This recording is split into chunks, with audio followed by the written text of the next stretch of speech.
Hey, I'm Jeremy with NextMMAFighter. I'm here with Daniel O'Brien, who won his fight tonight at Murfreesboro, Tennessee at Sport Fight X. Daniel, congratulations on your fight. Thank you. No problem, man. Tell us about your training leading into this fight. Well, I've been training for about 6.5 years, both Brazilian Jiu-Jitsu and karate, and we have a Vale Tudo program up at Tribe Martial Arts, and I have great instructors. So, some of the guys I've been training with have been training 15 years. My instructor, Johnny Lee Smith, he's been winning national karate tournaments for a long time. He's a decorated black belt under Carlos Machado and Hickson Gracie. But I'm lucky to have a good team like them to train with. I usually train about 40 hours a week, teach a lot of classes, so it helps me refine my technique. But for this fight in particular, I trained a lot. I knew very little about AO. I knew he was a striker. I knew I had to circle away from his power hand, and I knew the sooner I'd get it to the ground, I'd have an advantage. We do train a lot of striking, but I was advised to take the fight where it's easiest. I don't want to get hit during my fights or anything like that. Yeah, well, let's talk about the fight a little bit. I mean, definitely he came in, looking to throw some big shots in the feet, but you pretty much just jumped guard as soon as he got close to you against the cage. Talk to me about, the fight, and then you were able to get him to the ground. And my strategy was, this is my first fight, so I wanted to feel him out the first round with my grappling rather than my striking, because there's always that chance of a lucky punch. On the ground, if you're skilled, there's not so much luck involved, a lot less luck involved, and and he has some kind of track record. He's supposed to be a really fast guy, so I figured on the ground it'd be better.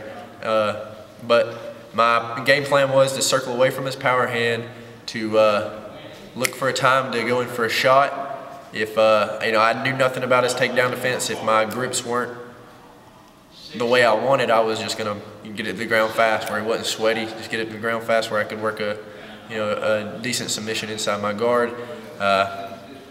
I threw a couple elbows, went for a omoplata submission. I thought I was going to get him with the omoplata, but yeah, you had him in the omoplata, and I've never seen somebody's arm twisted back like that and not tapping out. I really thought you were going to finish it that way. He began to turn to his arm was twisting up behind his back so far that I thought it was going to slip out, so I just figured to go to the side mount, and from there I took his back and worked for I flattened him out and worked for the finish on the ground. Yeah, so this finish brings you to 1-0 as a professional. One reason I wanted to feature you is that you don't hear a lot about guys usually not even fighting amateurs and going straight to professional ranks. Obviously, it worked out for you. Talk about what's next for you as a fighter, and do you plan on competing more jiu-jitsu tournaments or trying to take your MMA to the next level?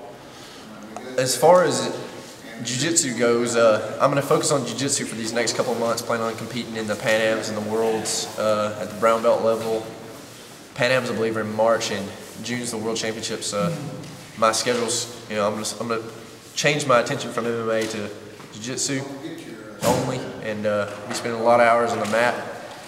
And after that, I believe in November they're supposed to come back through Birmingham. I'm going to see if I can get on that show maybe.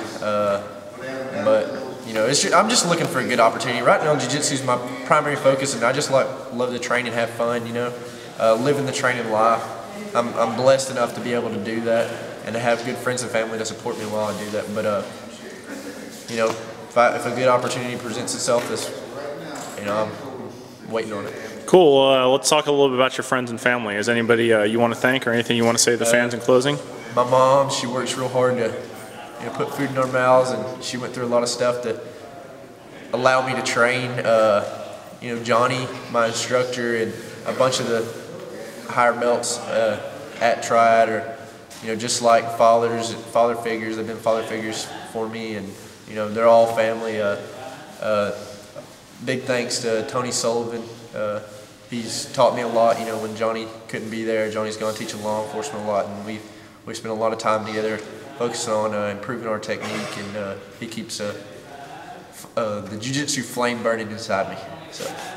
All right, well, congratulations again on a great pro debut for sure, and we'll look for you in the future. Thanks again, Daniel. Thank you very much.